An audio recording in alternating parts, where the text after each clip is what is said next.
Gawin ang spell na ito ngayong gabi.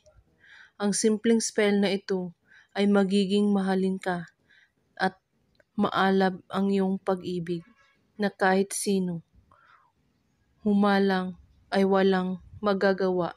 Napakadali nitong gawin, ngunit napakapangyarihan. Dapat kapag gagawin ito ay walang puot at galit ang iyong puso. Gawin mo ito ngayong gabi at kailangan buo ang inyong tiwala at walang ibang iniisip at pagdududa. Kunin mo ang inyong papel at panulat. Isulat mo kung gaano mo siya kamahal.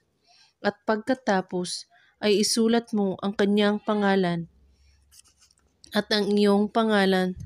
At sa likod ng papel, isulat mo ito, Uli Zor Pontundok. At pagkatapos, hawakan mo ito sa iyong kamay at banggitin mo ang pangalan niya at sabihin mo ito, Uli Zor Pontundok. At pagkatapos, halikan ang papel ng 3 beses at saka sunugin ito at ipunin ang abo nito at ilagay sa maliit na bote at palagi mo itong dadalhin kahit saan kayo magpunta. Gawin ito na may taus-pusong paniniwala at walang ibang iniisip at pagdududa.